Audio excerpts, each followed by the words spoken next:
Ladies and gentlemen, boys and girls, welcome to Live on Two Wheels, episode 8. I am Chaseontwowheels, a host of the show, and I have a co-host. His name is Bo. Bo, say hi. Hi. I had my audio up, so there's a little echo there. So there's the mess up right there. Oh, there you go. Got it out of the way. We like to keep the mess ups real short and simple these days. If you guys have been fans of the show for quite a while, then you know that the mess ups used to be much larger, much bigger of a problem. We try to keep them low and just ride along the barriers today. Ladies and gentlemen, how are you guys doing this week? Oh my gosh. Today's the first live show that we've done in the last 2 weeks where it hasn't been an utter catastrophe the week previous. I think that, like, most of the stuff that we do in here, all of the filming and everything, that the more we get comfortable with the equipment and the right equipment in, the better we become at it. It's the skill, our knowledge and our skill and our intelligence are definitely a barrier. Yes. But we've got the right equipment in, and we're starting to use it. I will say the equipment has been a big deal. And guys, before we get any farther into the show, this episode and show is sponsored by Tonic. We love Tonic. We will talk about those guys later in the show. But before we get into the show, if you guys want to be selected to win a $50 Revzilla gift card, if you guys are new, what we do is at the end of the show, you go sign on over on Tonic, make an account real quick. We have a link in the description. Yes, info's in the description if you need to, for links and stuff like that. Go over to Tonic, join our group called Ontwowheels, or it's a club. Sorry. Yeah. In that club, post anything. It could be a photo of your motorcycle. It could be a question for us. It could be a meme of Bo, oh my God, which is my preferable thing. If we pick your thing to talk about at the end of the show, we will send you a $50 Revzilla gift card. So go to the description, do that. Also, make sure to hit the like button on this live show. That helps us out so much, and if I've got your attention, let's go ahead and knock it out. There's 98 people in here. I want 98 likes. You guys know what I'm saying? Okay, thank you very much. Also, this show is not only live on YouTube, it is also available in podcast form on your favorite podcast things, as long as your favorite one is Apple Podcasts, Spotify, or Google Podcasts. on your favorite ones, except for the one you actually use. I personally use Apple Podcasts, so it's on that one. So if you want to help us become the #2 motorcycle podcast, we are on a mission to become the biggest minus high side, low side, which is the Revzilla podcast. We don't expect to be bigger than them. We just want to be second to them. So go to Apple Podcast and leave us a rating. It would make my ego be way better if you did that, and I would love you. Hey, longer. Chase. Hey, Bo. Why don't you give the guys a view of your shirts? There's a little dead shroom's asking. He wants to see that. My shirt, oh, here, I got you. Wait, hold on. Where am I? There you go. So we've got Bulbasaur turning into Venusaur. Venusaur. So if you guys are just listening, then you really need to go find this episode, because I'm wearing what could be the coolest shirt ever, or it could also be misconstrued as a, what's it called? What was Brian calling it? A headshot? Or head shop? We're doing this again. Head shop? It's something you would find at a head shop. Yes. I found out what a head shop is today. Brian made a comment, and he was laughing before we went and filmed the first ride today, and he's like, "Why are you wearing a shirt that looks like it came straight out of a head shop?" I thought that a head shop was a store, like if you go to the beach or something like that, and they shittily airbrush shirts and license plate tags and stuff. I thought that was what a head shop was. I found out that it was a place that you buy tobacco products. So in case you guys were out there and you ever hear the word head shop, that's what that is. And this looks like a shirt that would promote some sort of thing. Alas, it is not. It is a Pokemon shirt, and if you guys didn't know, I'm a fan of Pokemon. Can you guys see Bulbasaur? He's really awesome. He's the best Pokemon ever known. He's going to be on top of this helmet the entire time during the show. Bo, how's your week been, bud? How have you been this week? Let's talk about you and not Pokemon. Please. Although I don't. I'm in a that's a rock and a hard place because I don't know anything about Pokemon, but I also don't necessarily like talking about me. It's been a crazy couple weeks. We're still in the crazy couple weeks for you. I have emerged from the crazy couple weeks. Yeah. You are still in the midst of it. So we our thoughts are with Bo right now, people. Sort of look like an airbrush. See, yeah. Heather sees. It kind of reminds me of those things you get in Florida, like with your name on it. I mean, I promise you guys. Look, my name's not on it. I did not get this in Florida. You went to Panama City. I did not go to Panama City and get this thing. So if you guys I'm trying to make sure we catch up. I like the show starting out with like us catching everybody up with what the week has looked like.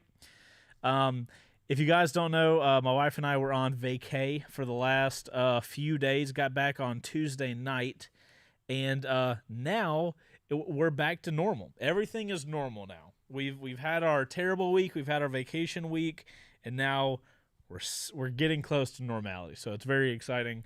That is what we've been up to. The guys have been rock stars, and tomorrow on Patreon we're going to be releasing our second episode that the team did without me here. I'm very proud of all my little birdies that have flown out of the nest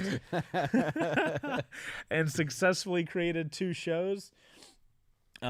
It's very cool to see a team of guys that you've been working with for a few years now, and then you're able to leave and content still get produced.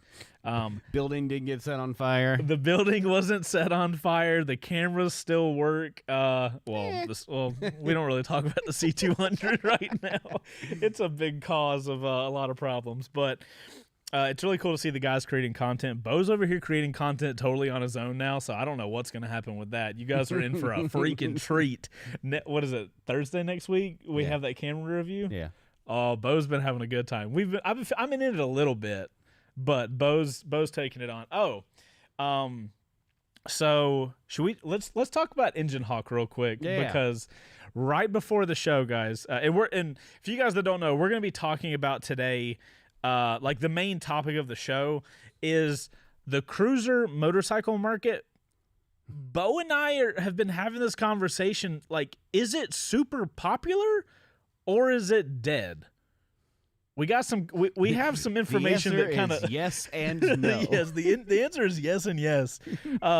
But we've got information proving one and the other. So they're like, is it mutually exclusive or they aren't mutually exclusive? Yeah, there's a word for that. It's called inclusive. They're inclusive. That doesn't make sense. But before we get to that, right before this show, literally with this camera that I'm looking at right now, Bo and I got packages in for some stuff that's not getting released until April 27th.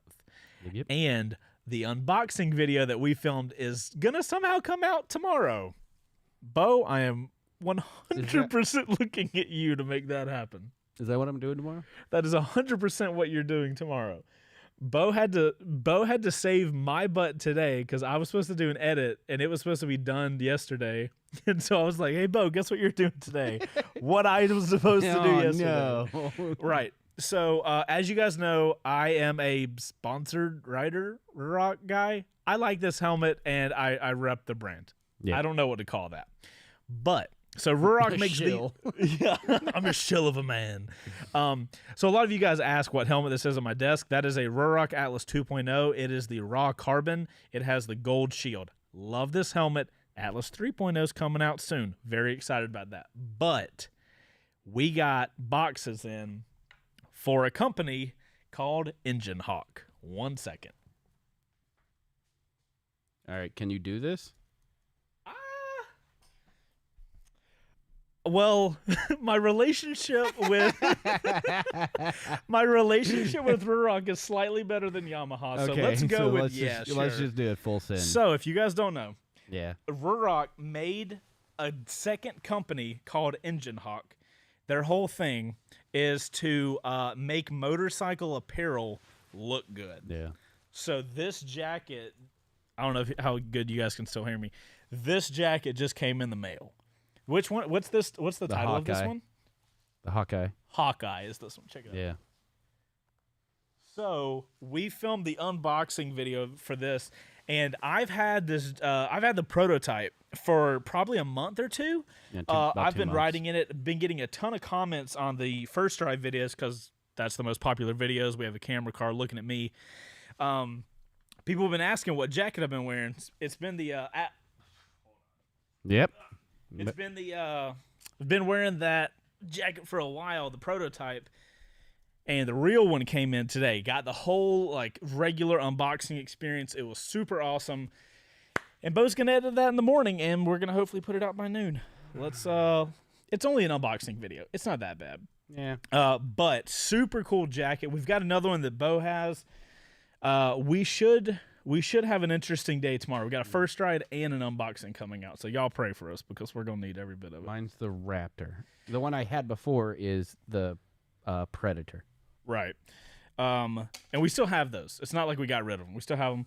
So I want to show you guys how cool these jackets are. So, Bo, if you'll jump on my screen for a second, I want to show the peeps what all these Engine Hawk jackets Here, I'm look gonna like. put you up in the top corner. We'll put we're gonna have to update the show doc, but we'll put a link to Engine Hawk stuff down below for you guys. But check all these cool jackets out. So this is the one Bo got previously, the Predator, and the newest one. Which one? Up top is a Raptor. This guy, the Raptor. Okay, cool. Yeah.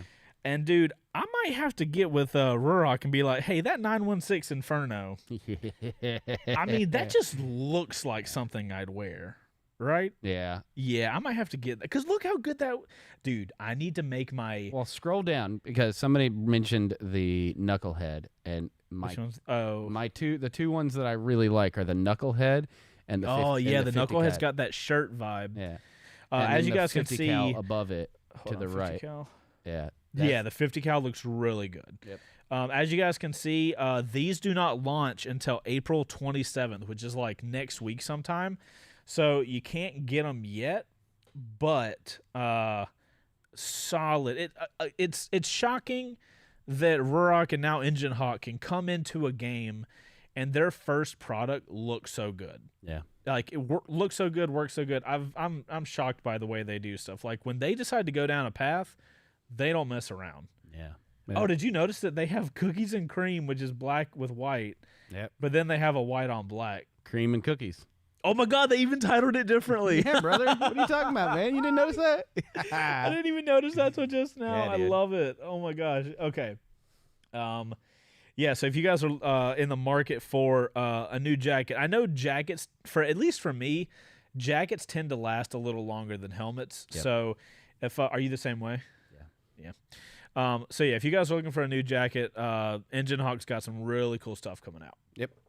Yeah, so what are we talking about today? we are talking. You tell me, guy. We're talking about cruisers. This is not my space. This is your space. And I think that your view on them could be interesting because you're not a cruiser guy whatsoever. this is true.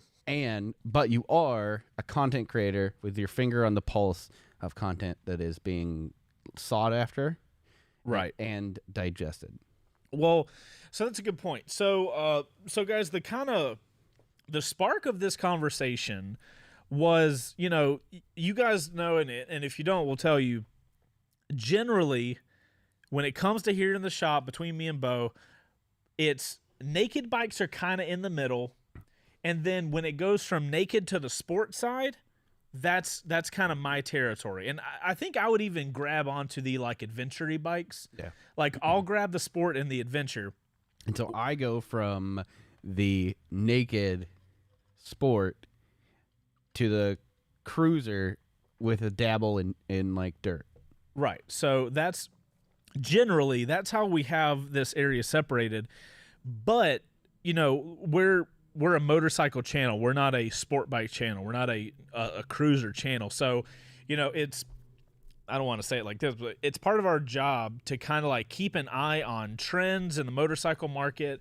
If anything, just to have a conversation with you guys. And I've been telling Bo lately that, when I started making content, if you wanted to get a lot of views, you had to go to the highway and do dumb things on a super sport. That was the easy. Oh God. Oh, did you do it? You guys will have to let us know. Bo redid all of the sound effects. And did you just use the flyby? Oh God, you did. said dumb things on the interstate. Well, that's fair. That's fair. I did say that.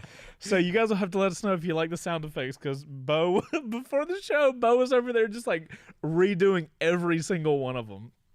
Shout out to Epidemic Sound for having great audio files. So yeah, it's kind of our job to stay on top of what's popular. And back in the day, it was like, hey, you know, this is before I was married and had responsibilities. So if my wife is watching, I don't ride bad at all, ever. And I love you so much. She knows better. So much. But yeah, like I would do really dumb stuff, like go on the highway and just like book it down the highway for a while. And you know, I would record it and get a ton of views. And even to this day, super sport content, you know, talking like first rides and stuff like that, it does really good. The first video this year, because you guys know we've been dealing with the hack and YouTube's not promoting the content. I'm sure a lot of you guys watching this probably didn't even get a notification. But the channels, we've been kind of like digging through the trenches with the channel. Wait, hold on.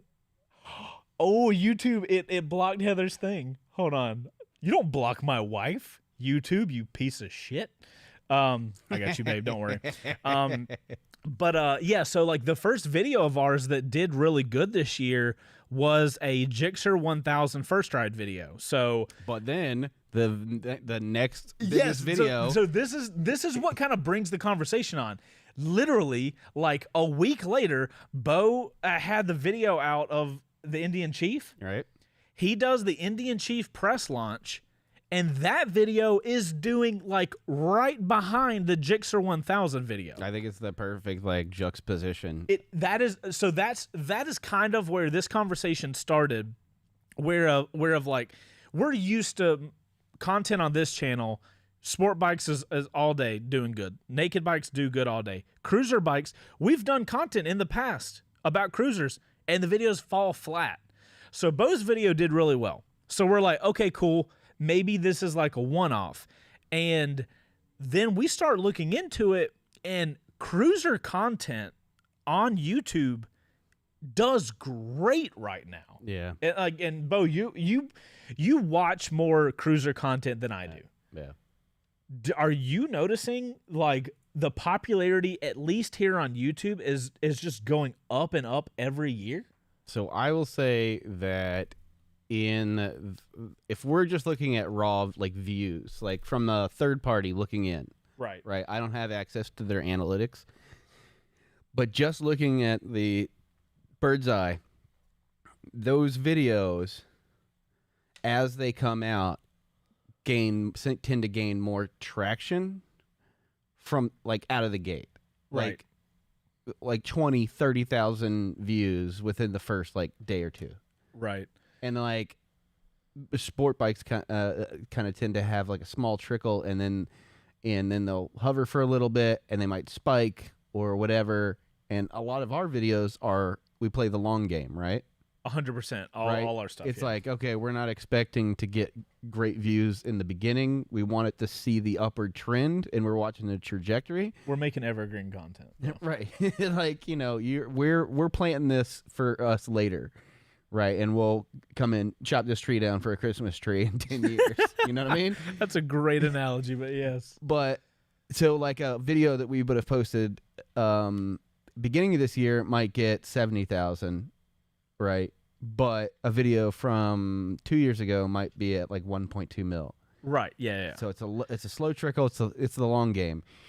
The cruiser videos tend to like boom straight out the gate. Now they don't have a lot of the same like trajectory after a while. They kind of die out, and people are searching for newer things or whatever. And the cruiser market is kind of stagnant as of up until the last like year. Right. Well, so what do you think has happened in the cruiser market that has gotten people, if anything, people are interested in it, and I'm curious, does that translate to purchases of cruisers? Because right now, when I'm riding around, when I'm driving around, I see a lot of sport bikes, I see a lot of naked, I see a ton of naked bikes, but I don't really see that many cruisers, at least around here. Now that's, there's a lot going into that, like locally and stuff like that, but like I noticed the content is getting a lot of views online. So do you have stats on cruiser sales, right? Right. So here's the weird part, and why the two aren't kind of jiving. It is the thought of content it does not dictate the market. Right. We are seeing a lot of interest on our platform for cruiser content, just in general, like on YouTube. But overall sales, of course, with the pandemic and whatnot, sales went down, right? But still, Harley is at like almost 50% of the market internationally. Okay. However, their motorcycle sales are down hundreds of millions of dollars. And the way that they're staying in the game is they include their lifestyle stuff. You mean like apparel and stuff like that? Apparel, cross-branding, things like that. Not to mention that the smaller displacement Harleys are extremely popular in parts of Asia and really? India and stuff like that. Yeah, they have a huge market share in India and things like that. Like a lot of the Sportsters and stuff like that. Yeah, are huge over there. Older bikes as well from them. So, and the used market is part of that. They're used. It's like not used like owner to owner, but dealership to owner. right? Used is huge. But overall, Harley sales went down 3% internationally, which doesn't sound like a lot until you realize like they have 50% of the market. So like their overall pool is much larger. So 3% becomes a huge deal. Whereas like Indian, with the release of the Scout this year, they're up 24%, 24% internationally. I'm very interested. So like, I'm not in the market to buy a cruiser, but I'm extremely interested to watch how the cruiser space reacts to Indian doing what they're doing. I feel like a guy that has no stake in the game. I ain't even going on these press launches. Like we're sending Bo out to these Indian press launches, but just the way Indian is treating the space like a newer company, I think that's going to trickle into their the people that are going to eventually buy their motorcycles. Because if like right now, Harley has this, they have this Pan America that they just released, and they have the live wire that I don't even know what they're doing with that.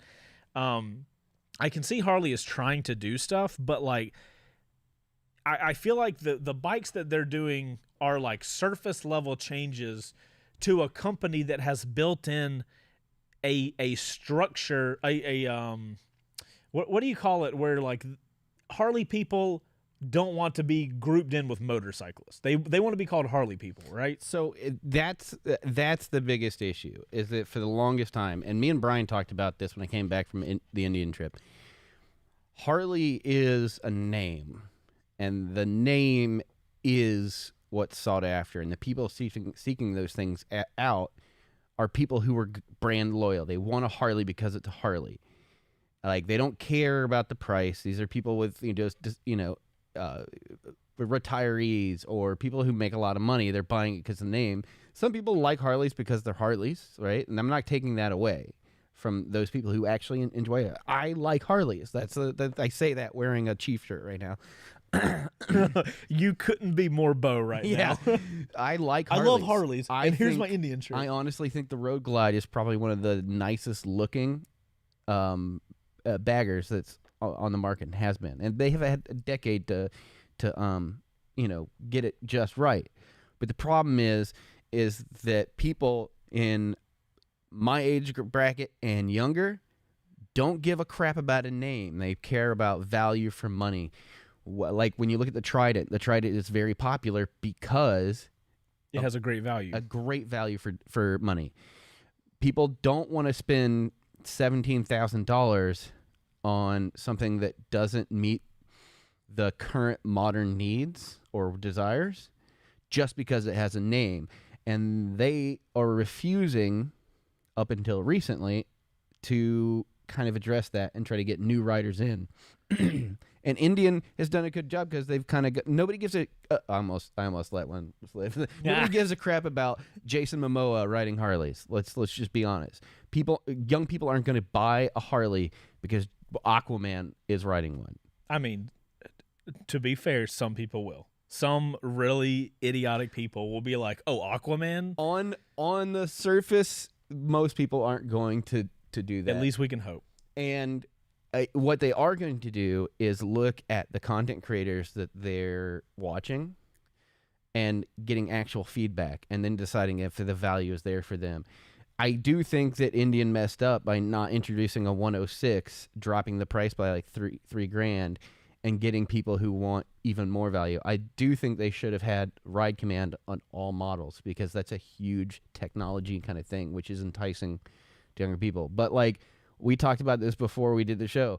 Most of the motorcycle sales in the United States for Harley now is lowriders and trikes. Trikes is a huge selling point. So they're still selling. That truly shocked me when you told me that Harley was making a ton of sales off of that one wheel in the front, two wheel in the back, and like no shade, like ride your ride, but like it's because they refuse to let the old customer go. They want I mean, the way I look at that is like, not trying to be ageist or anything, but like, dude, you have two options if you're Harley, right? Let's just say you have. I don't want this to become a Harley bashing episode. It's not a Harley bashing episode. I think the Pan America looks amazing, and I would love to get an opportunity. I'm going to get to that here in a second. But like right now, it feels like if you're a company and you have, you have a certain amount of bandwidth. I'm Harley right here, right? Mm-hmm. I can either chase this dying audience, or try to entice new riders. I can do an entire company shift the way we talk about ourselves, shift about the way our riders talk about us, and go for this growing demographic that is going to get nothing but older and get more into riding. If you lock them in at the beginning, then you've made a brand loyal person that if you keep delivering, they're going to keep being there. This is literally what we're seeing with Triumph right now. Yeah, exactly. They come out with a Trident 660, which we did a first ride on recently. Phenomenal bike from a premium brand coming in right dead smack in the middle of price point motorcycles like the MT-07 alone. That is a ballsy move, but I think that's genius on Triumph's part because what they're saying is, hey, they might not even make a lot of money on a Trident, but how much money are they going to make on a customer that buys a Trident and then they're like, oh my goodness, I love this triple. I love the way this bike feels. I love the way this bike looks and is. It's the same thing that happens with cameras. You get locked into the ecosystem. You love what they do, and you've got a range of things to change to when it's time to grow up. You know what I mean? So here's the thing. I like when you get like into it. Like, here's the thing. Hits the button hard. Harley has had this problem for a while. Indian's no different. And Indian is taking their approach to trying to change that. But Harley had a problem where, and me and Brian were talking about this. Once upon a time, Harley was the leader of engineering, innovation. Like, they were leading the pack. And then once they got comfortable, they realized that they can have a longer duty cycle on their R&D by having a bike come out and then just leaving it and letting it make all its money and let the people that buy Harleys for the sake of buying Harleys. Like the Milwaukee 8 is a good-ish engine. That's a Harley engine? Yeah, it's the newest. It's one of the newest Harley engines. And when the Pan America got announced, I was like, well, they have a couple of options. They either make a new engine, which they weren't likely to do because it requires more R&D, or they'd use a Sportster engine or the Milwaukee 8 as the base platform and build on it. Well, come to find out, they made a new engine entirely. In the Pan America? In the Pan America. They've introduced things like intelligent suspension, 6-axis IMU, adjustable ride height on the seat that automatically lowers when you come to a stop. Like all these little things. They redid the infotainment system, and it's under $20,000 for this massive 150 horsepower adventure bike that has full dirt plus mode. Like it's I think for our channel, the way we've talked about Harley, I think it would be worth it for us to make a video specifically about the Pan American. No, if anything, for me to get really familiar with it. And guys, we're about to jump to an ad real quick, and then we'll get back into this. But yeah, because I want to talk about somebody there was talking about the Honda and stuff like that, and I want to talk about what the Japanese are bringing. Yeah, we got a lot to talk about. But before we jump to the ad real quick, guys, I do want to shout out to Max Ball for the super chat. He says, "Want to know why Harleys are great for Cali? Because they shake so much you can't feel potholes." So, I mean, hey, if they got to be good for something, right? Yep. All right, guys. So we're gonna jump to this Tonic ad real quick, and we will be right back. What's going on, guys? So real quick, I'm going to show you guys how easy it is to submit your questions for the Live on Two Wheels show using the hashtag L2W. Just as a reminder, if you guys actually submit a video and we answer your question on the show, we will be sending you a $50 Revzilla gift card or one of the other prizes that we will get from one of our other sponsors. So I've got my phone recording really quickly.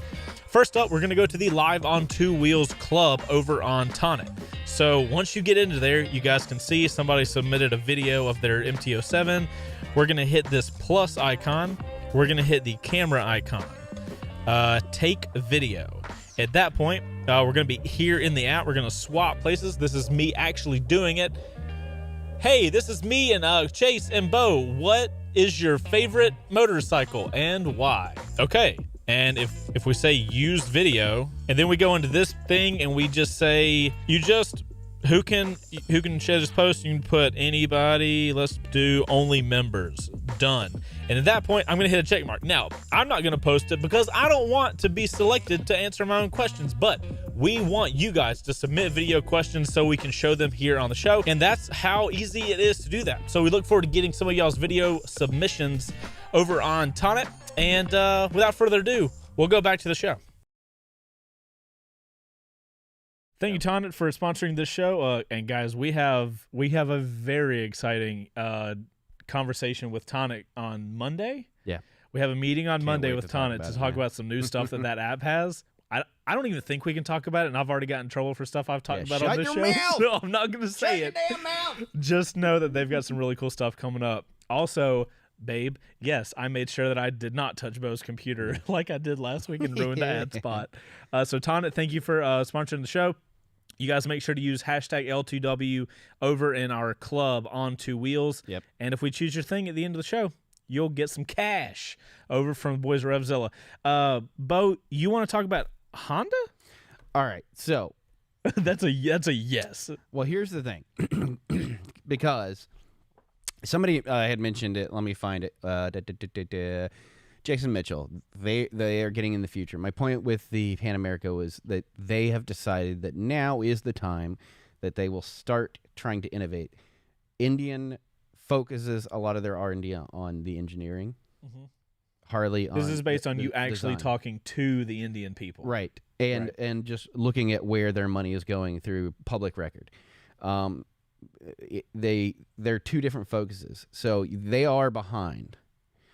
At the same time, Honda, who has been pretty much, aside from, everybody thinks that Indian and Harley are butting heads, but really Harley's biggest enemy is Honda and has been since the Reagan era. And in fact, you would not think that, like, if you came up and told me that Honda is the closest company like biting at Harley's toes or ankles or whatever dogs do. They hold the second largest market share internationally, and this started in the Reagan era when Harley was pretty much it.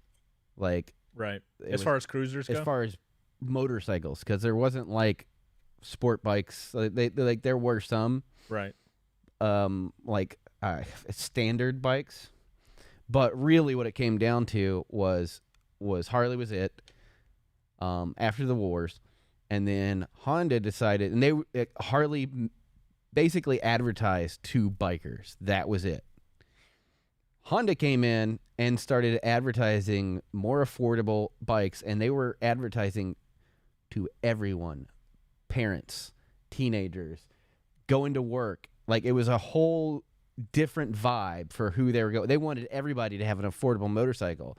So much so that Harley lobbied for tariffs on imported motorcycles.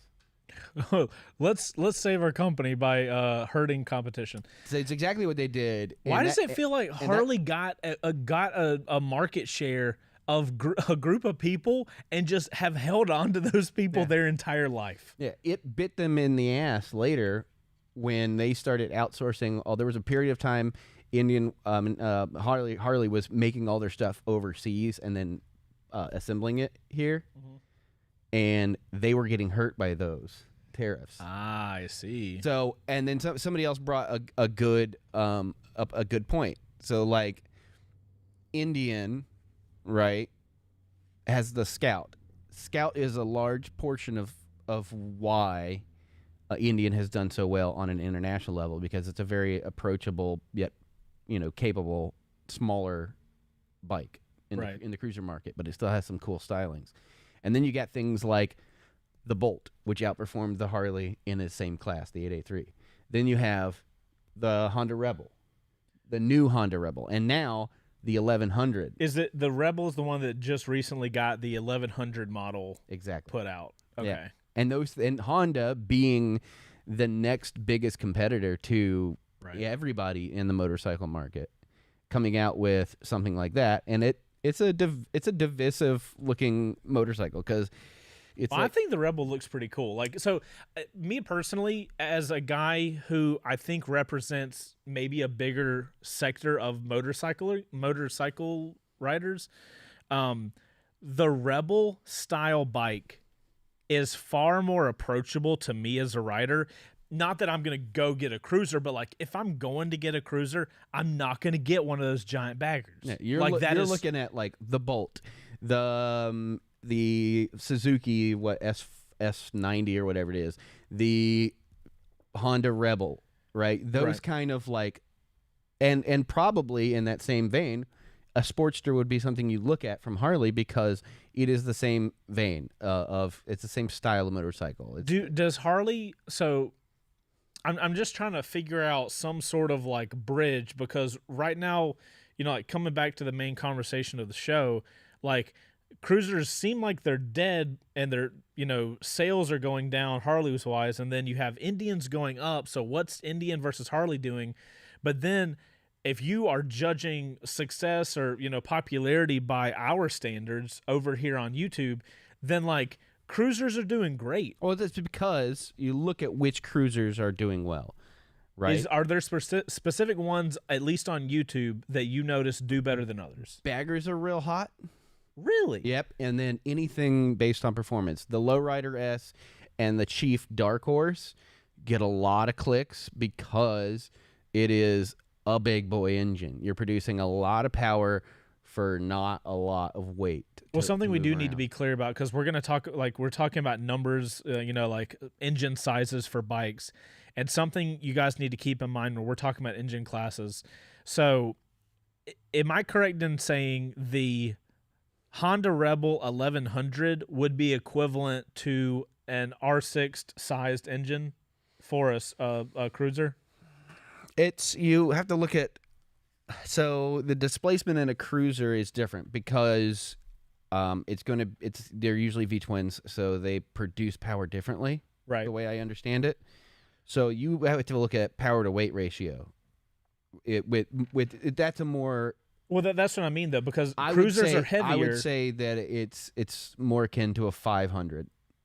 Oh, an 1100 would be like a CBR 500. So you look at my Bolt, What's your engine size for your Bolt? It's a 950. Oh. And you know that it's buckets of torque because we've ridden up the mountains in Yeah, that thing. no, absolutely. And it can keep up as long as you don't go past a certain speed, because on the interstate, you a-holes leave me.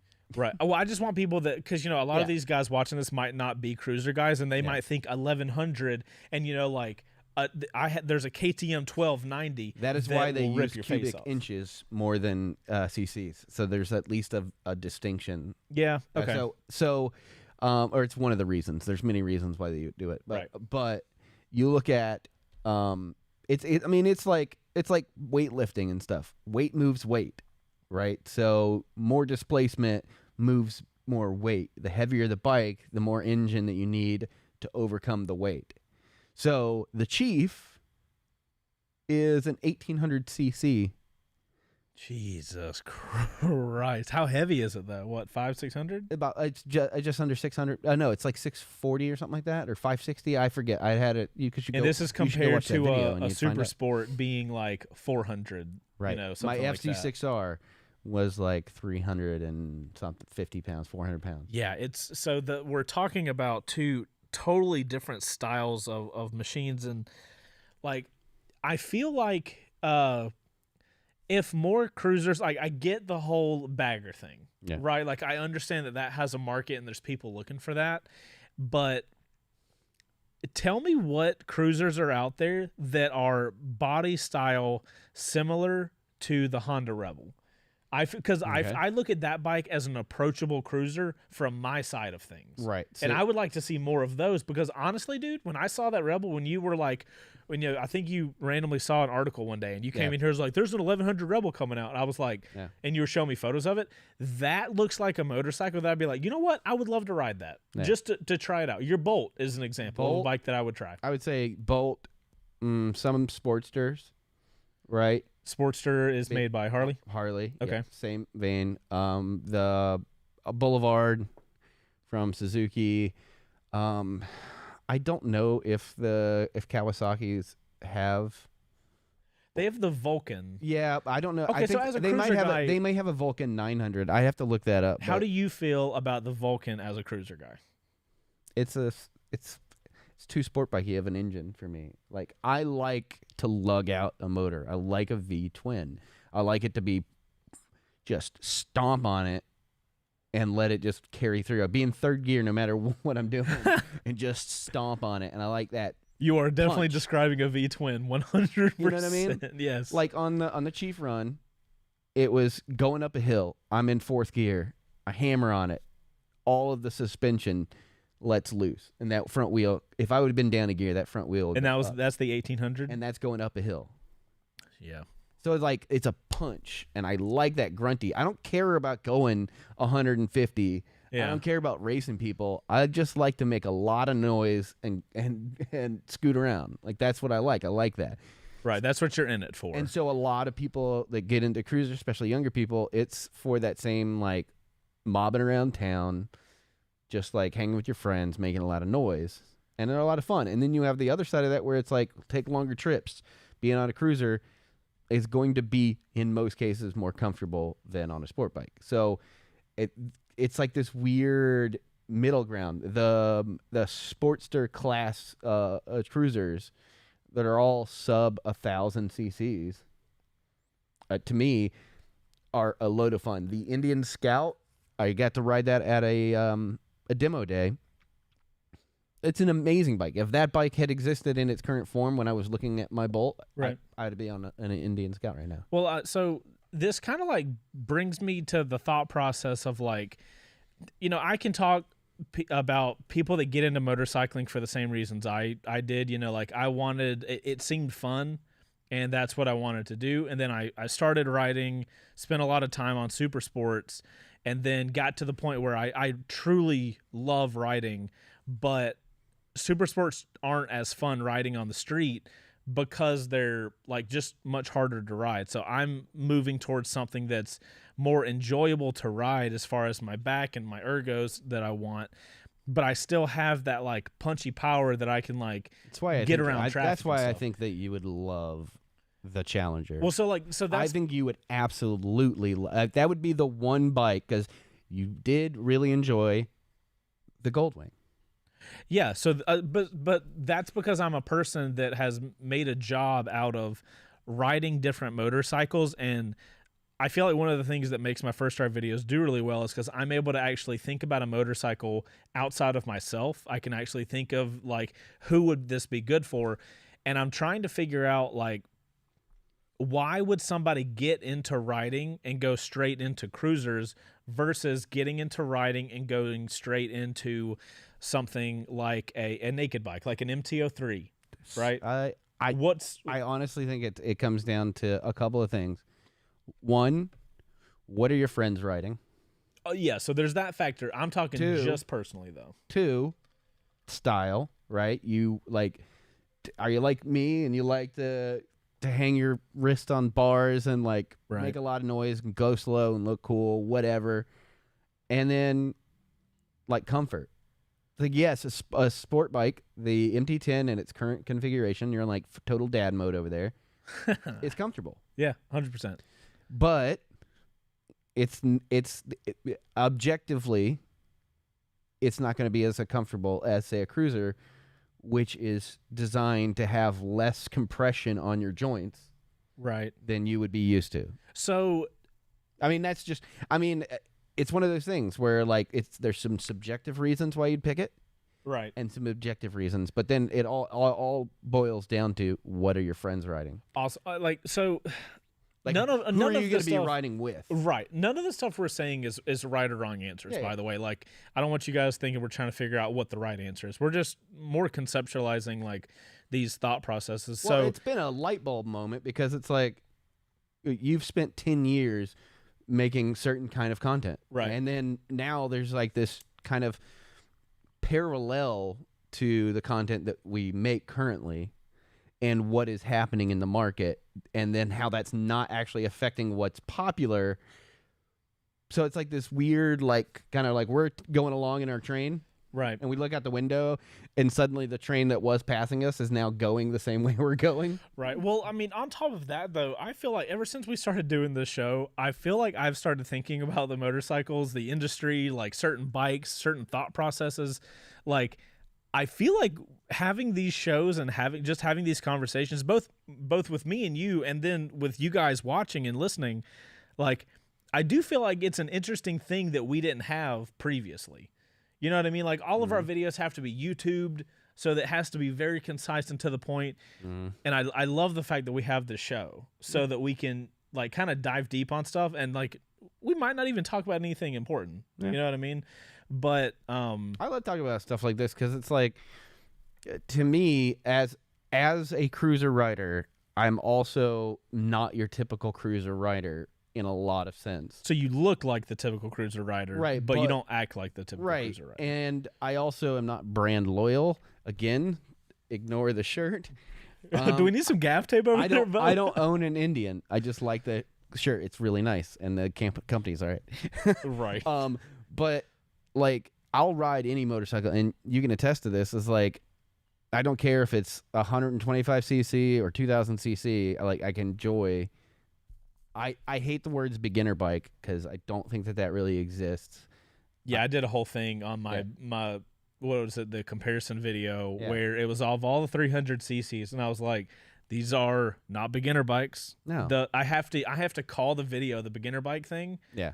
Because that's what YouTube does. It has to be clicky. But they're not, because it's like you can still have fun riding around no matter who you are at those levels. So like, I exist in this weird space of the cruiser world where I enjoy the bulletproof motor of my Yamaha Right.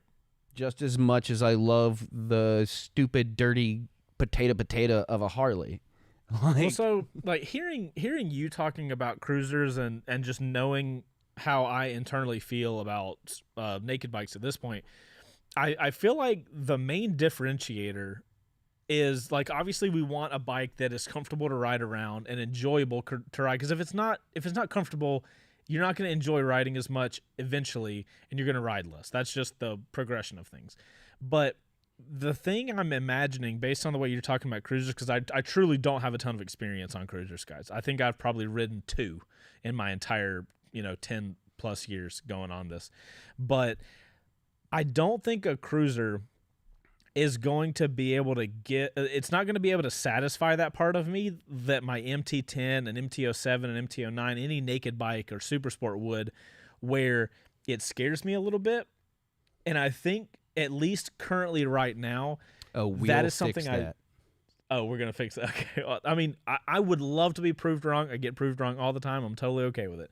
But dude, we should get you on a Rocket 3. Okay, that's a whole nother subject. That's a specialty thing. But like, you know what I'm saying though? Yeah. Like the general cruiser, if I get on that, you know how I ride. If I got on a cruiser, I'm going to go to the red light, get to the front and go and just hammer it and see what happens. Yeah. And I don't think a cruiser's going to give me that like, oh, I better be careful. Well, I want you to think back, okay, when you had the Daytona and I had the Bolt. Uh-huh. And we did that stoplight to stoplight. Yeah, no. Now, keep in mind that the Daytona was it. I mean, it's a super sport. It's a super sport, not super just a sport. Yeah. And the Bolt, which is bottom of the barrel, slightly better than the Harley 883, which is their lowest displacement bike. Right. So it's like the next step up. And what happened at that light to light? Do you remember that? No, I mean, you're talking about a V-twin versus a triple. So I think the point I'm making, though, is that, like, instead of looking for that, it's going to scare you on top. Like, you're thinking about, like, all right, here's the line. Here's the beginning. Here's the end. You want the fear here? I like the fear here. Yeah. You know what I mean? I mean, I like to hammer on it and go, like, oh, this bike's just going to leave me. Like a freaking cartoon. No, so see, this is kind of the interesting thing because like of all the bikes I've ridden, and this already 10 minutes already. Yes. Oh my good God, Heather is playing hardcore producer role in the chat, and I love it so much. Mm-hmm. We need to figure out a way to have Heather here, though. We're still working on the technical side of that. We're barely getting this done. Yes. But I have noticed as I've been riding longer and longer, and this could be like with age and like my back is bad or worse these days, but started out on inline 4s, and I realized based on the first rides that I do and what bikes I end up liking more than others, I'm really liking twins and I'm really liking triples. Like that's my money spot. So this is what interests me about the cruiser stuff, because there's a lot of cruisers that are in that sector of power delivery that I really enjoy. Mm-hmm. So that's what gets me thinking of like, I mean, I want to get on. I want to do some first rides of some cruisers and just kind of get a vibe. See what we're looking at. We got our communication out to our guy. So yeah, we are in contacts with Indian. We don't know what we're gonna get, but we're trying to get a long-term loaner from Indian. I want to get the FTR because that's right. That's on my street. That is my alley. I think that's one of the few bikes that we both are on the same page about. So the thing I love about the FTR though is if we got that in, can you imagine how many like videos me and you could both go out and do, and then just swap back and forth and see how that goes. Yeah. But I am also really curious to get like a chief in here. I would love to have a chief in here and legitimately be like, okay, I'm going to dedicate myself to this bike. I'm going to ride it to and from work every day for like 2 weeks, and just be like, okay, cool. I want to do a first ride on it, but like. I want to do like a living with. Yeah, because you're going to have to give yourself time to do a mental reset out of the sport bike life, and then basically give yourself a good, like, even starting point, because your brain is in sport bike mode for most of it, and naked and all that stuff. And so, like, going into the cruiser world is different. The power is going to be different, but once you, like, kind of tame all your expectations of it comparatively. Right. Then you have a good starting place. I think I would watch the shit out of that video. Yeah, I maybe whenever we get some finalized and we would information. love to do a first ride on the Pan America. Are you kidding me? Yeah, guys. If there's any bike that we can hopefully get Harley in this building with, it would be that one. Bo and I were talking about this, and so Harley just did their press launch for the Pan America. We were not invited, which none of us are surprised about. Surprise. It doesn't even really matter though, because the last 2 weeks, it would have been it would have been an auto no because of everything going on. Yep. But I don't expect Harley to watch this, but I feel like getting us a Pan I wish America Harley would, because I would love to do some test rides on some Harley. Are you kidding me? I bet you would. I think we being the royal we, meaning me, I think I would be a great person to. I feel like I'm trying to. Wanted to get you to a crisp sound of that. I feel like I'm making an interview video to send to Harley to try to get a bike. I honestly think I would be a great person to get a Pan America for a loan bike, because you guys hear me talk a lot of crap about Harley, and most of that is how the company is run versus like how your specific case is how the mentality and dealer interactions and all that stuff. It's the lifestyle. It's the vibe. It's the vibe. So not necessarily the bike. All the crap I've ever given Harley, if you guys, you can go back, and if anybody wants to prove me wrong, that's great. I don't think I've ever talked trash about a Harley motorcycle. Yeah, the bike. Because you guys know my job is to ride motorcycles, and I don't judge a bike. Like, everybody tells me all types of crap about this bike and that bike. I'm like, cool, that's great that you think like that. I'm not going to judge it until I put my butt in it and I go ride on it. Yeah. So I think I honestly think the Pan America could be like a really good shift for Harley. I'm excited about it. I am too, and I really hope that Harley's thought process is, let's put the Pan America out. They had, for a while, they were like, we're going to do all these different motorcycles, and I think they were all going to be focused on the Pan America engine that they used in that. I really hope Harley's thought process is, let's totally shift the types of bikes we're making. Let's have like a visual shift for the company, and then they can start working on the mentality, that vibe that they come off as. Yeah. So that actually is a really good place to call out. I have not passed this through you, but this. Oh God, this is terrifying. This is an L2W. Okay, so we're all right. So we're the last 3 minutes. Yeah, dude. So Jesus.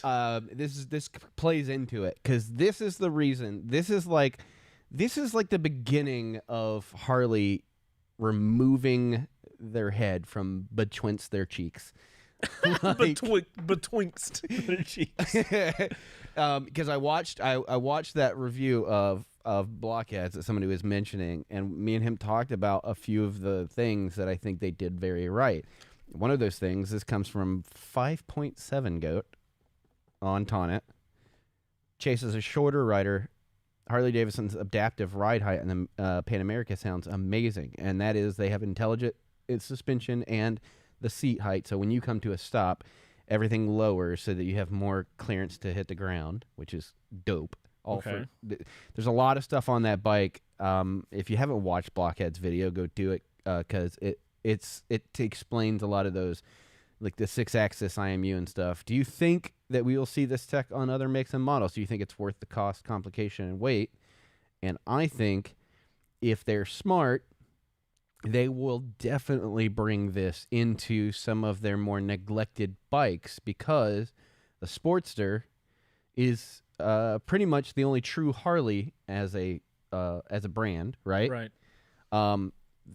It is an air-cooled V-twin, 45-degree. It's the most Harley bike they have now, but it's also one of the oldest platforms that they still have going. Milwaukee 8 is a head-cooled V-twin. It's a new engine. It's like a couple of years old, like 4 or 5 years old now. They could have used that in the Pan America, but they decided to go with a different engine. They decided to add all this tech, a new command, system for their dash, all that stuff.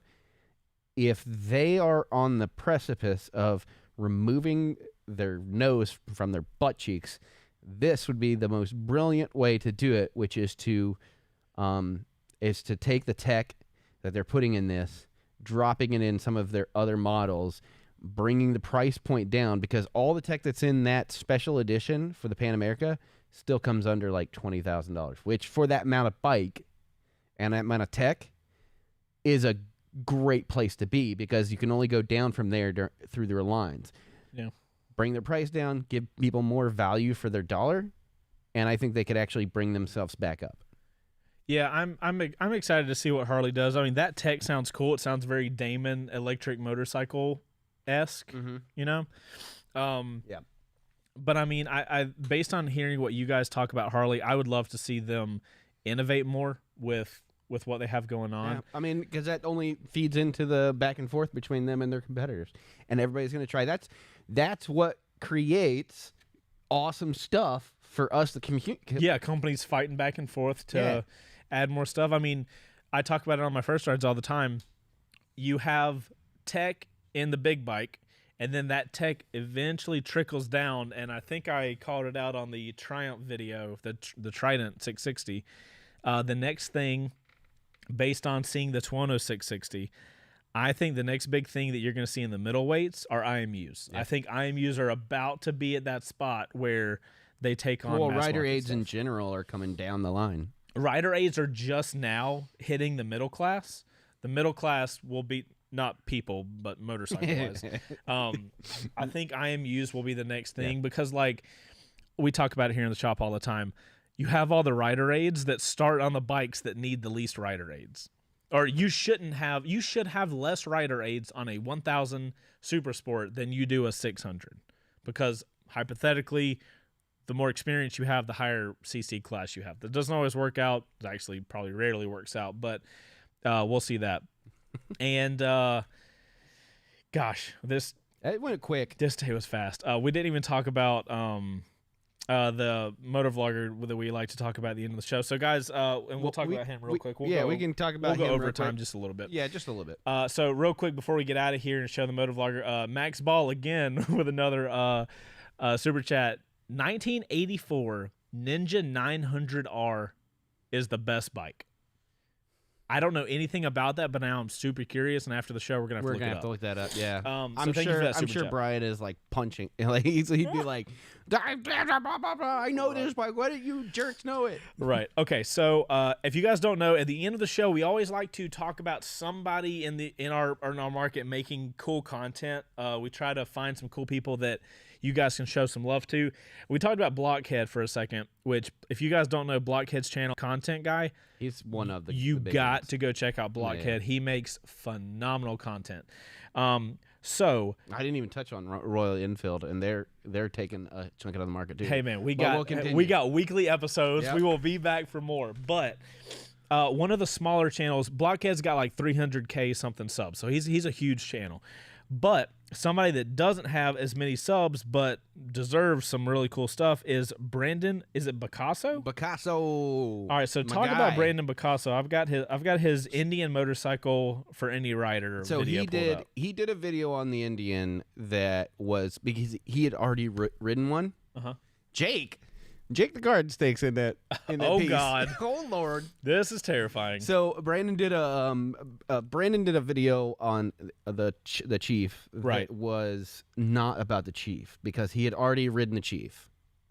So he did a video about the experience of being a kind of smaller channel, being brought out to experience something like this, and in meeting people in the industry and in content creation and stuff like that. Super awesome dude. He was in the second wave, so that was the overlap because I was in the first wave. So I was there for a day. Blockhead, Ontwowheels, Brandon Picasso, Star Bobber, they all were on the second wave, so they were over. But we got to spend some time hanging out. Right. We talk online. He's such a cool dude, and he makes real good content. I will say one thing about lots of cruisers. The video that you showed me from him, the coolest thing about him is the style of video, and we're going to show you guys a little clip of this video that he did. This is the experience of his Indian Chief. Yeah. But just the way he makes the videos is really cool, and Bo, you can confirm if we have music and stuff like that. Yeah, I got him up. Chief. And in my case, again, But this time they sent me out to ride this It's such a motorcycle good- with other YouTubers such as Jess from Her Yeah, Brandon. I think it's a review really of it. good take on how to make how you don't have to make videos the exact same way that everybody else makes Exactly. videos. So I think the other thing that to keep into consideration is his actual review that he did when he rode the Chief before. That is the one video that the first video I found when doing any searching for research. He is so in depth,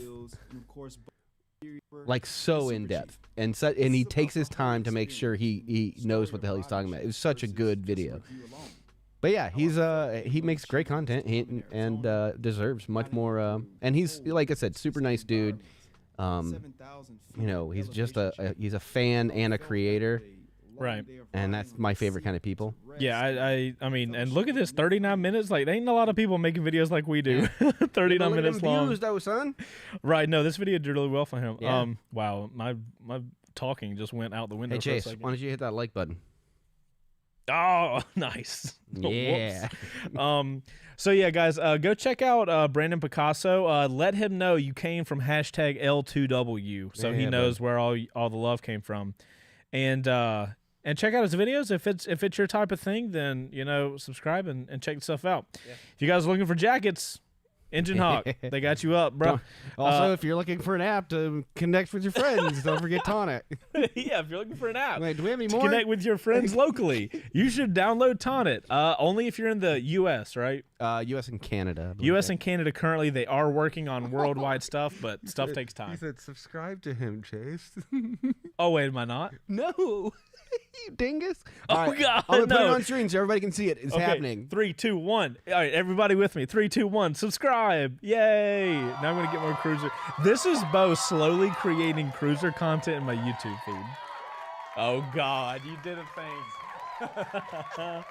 All right, guys. That's going to be it for us. Thank you, Tana, for sponsoring the video. Oh, God. What? No, keep going. Oh, Jesus. I'm terrified. No, don't do it. All right, go for it. I don't trust anything you're saying. Guys, thank you so much for watching the show. Remember, YouTube hates this channel, and we are here every Thursday, 5 p.m. Eastern Standard Time to 6-ish p.m. Eastern Standard Time. Do not believe the YouTube. Just click over. We're here. You can't trust it. But if you guys are interested in just listening to this, we are available on Spotify and Apple Podcast and Google Podcasts. If anybody listens to that, just search live on Two Wheels. You will find us. You guys are awesome. Bo's going to sip a drink, and we'll see you guys next week. Bye, Later, guys. fam.